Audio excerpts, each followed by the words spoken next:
kan itti ka kennitu taate birri jara fuudhuu hin danda'u. Wanni biyya kanatti birri durbaa fuudhuu nu dhowwu gaafa awwala sagaleen isaa isa bira guutu.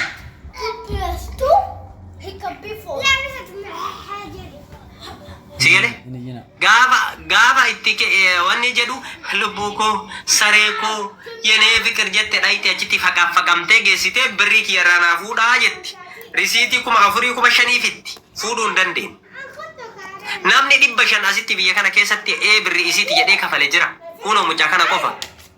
Hundi keessan nama iddoo argina garreen hin jiru. Hundi keessan mee jira hin jiru. Waan jarri dhaayitee ittuuf hin kenniniif nagaan deebi uraji. Galato. Buy. Mata daddabi. Kaisanitti man dhageeffadha. Birriin keessan biyya kanatti akkatti bade. Sadan gaafa kaanii ol yaatiin iyyiti. Warri Dubaay wal dhoysitan. Gaafa wajji ciiftu san nutti himte. Gaafa wajji gangalatu. Tameeshaa waas birrii tattee udwaati isa wajjiin hin gangalatiin yoo gaafatan narraa kafalaa dhabar namni ilaala akkan. Narraa kafalaa Oromoo koo. Sigale? Dadda. Sigale? Wallahi sagalee isaa si dhageessu ulfaadhu wayyami jedhe. Birri ma isarraa kafalamu birri ma ila. Akkuma jaraasani galuu fi tole ishee. Akkas wayyee ulfaadhu dhugaan hin beeku inni maantu na qabeeshi. dhageeffadha. Si jecha si hin qaban. Daddabochi. Osoo isin qulqulluu taatanii akka ijoollee kana qulqulluu taatanii akka mucaa kana qulqulluu taatanii. Osoo inni akka namaa ta'e na arrabsanii rakkoo qabu ture garuu. Dhageeffadhu waan jedhe. Saanis yaa arrabsanis dhugaan biraa qabu waan ta'eef. Dhageesse nama arrabsamee abbaa maatiin ollaan inni mataa isaatti arrabsame haqa isaaniitiin na bira jira abbaa gana arrabsan nama jedhu daddabochi. Osoo isin eegee teessan amma rattanii namni duniyaa teessan isin eegalcha.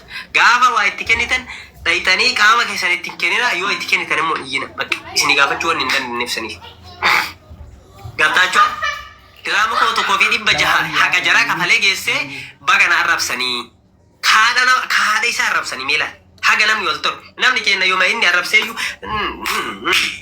erga na arrabse dirraashuun haa xafaallu akkamitti na arrabse akkamitti akkas godhe akkamitti akkana godhe jedhe sii galee miti ta'uu hin qabu. Kararri banas kyau taa jirtu kararri. Of ammara wallahi. Yaa barbaadu wanti. Kun ila daa'ima xiqqishuu takka xiqqishuu wallahi xiqqishuu jennaan xiqqishuu azala jirti la xiqqishuu wayiiti. Isii nyaachuudhaaf ebalu tikkeetti isii muranaan jedhee deemuu edaa beeruutitti rakkate baay'ee rakkate mubeen natti fide mubaarak musamma namni hundi ni beeytan jedhee yaada.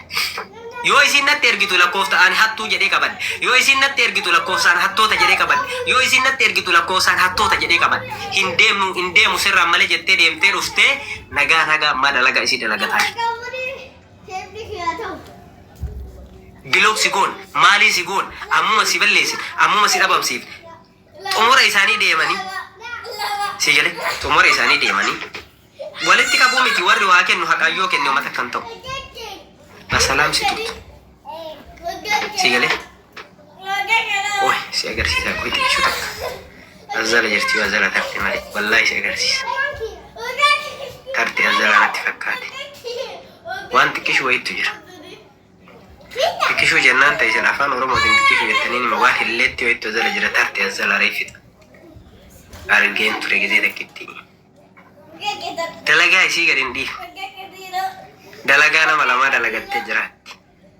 Itti ulfaatee oolillee.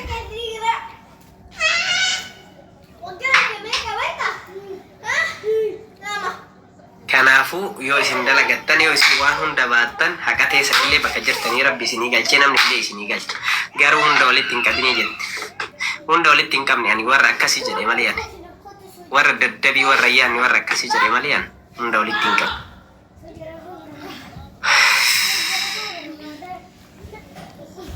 Amma ka'anii jedhetu si yaachisee hunda walitti hin qabinii jette malee garuu wanni kun hin jiru jettee jirtaati.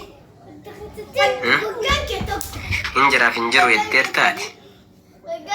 Oromiyaa si galchuu maaliif galuu barbaadde? Uummata kanatti waa hima jedheetini. Anti yaafuu na dhukkuma maal godhuu laayivii seenee dhaaraa baranii naazlaan natti jiraayu. akkasi uf eegaa ofii keessanii Dubaay keessatti namni nama ashagaa walirra goraa akkatti hayti nama ba'uu diddee hayti keessa wanni ba'uu didduun kana awwala hajaa icciitii wal biraa qabdan icciitii Dubaay ana isinitti malakiifa hundi isaa icciitii wal biraa qaba warri berrii walii kennee wal iyyisiisu kun icciitii wal biraa qaba yaa taaftaaf wal godhe yaa mootuyyuu halkan takkalee taatu walirra baafate sanii achiin birrii lafatti ittiin kennamne birrii algaattuyyuu herreeggama birrii maaliituyyuu herreeggama namoota tokko hunda keessan hin jenne hunda keessa walitti hin qabina an dhugaa jirtu bicha batuu barbaada malee nama tokko hin barbaadu isin akkan maal lallabdan beeysa way Dubaayin hayti kanaaf ba'uu didde mee sheekatti himi dhaqi gaafa sheekatti himte sheeni gaafatu aboo jaartii tiyyarra maal qabdaadhaan maal qaba jedhame jaartii tee ta'uu maali ragaa yoo jetteen suuraa wajjin kana mee kana wanni irra ulfinnaare seeraan ala suuraa namaa fiduu kana olitti tufaa jira niknik kaampaanii jedhe namichi niknikitti tarree dhiisu warra haqaa wal bira hin qabne garuu akkatti fuudheeraan akka kiyyatti nama sadii afuraffaadha natti fakkaate kun yeroo jedhe jalqabaatiif nama afuraffaadha garuu haqaan haqa kee qabaattee nama biraan dhabdu kana fakkaataa kanaafuyyuu anamma kufu ka'eera isin bira Nazalan baay'ee rakka jira haalli qilleensaa jijjiiramee jira isin taaftaaf namaan gootan akka ani yoo taaftaabii keessan ka ulfi fiigu arge sagaleen kiyyallee akka jiru beeka yoo isin taaftaaf gootanii ka ulin fiiguun argin sagaleen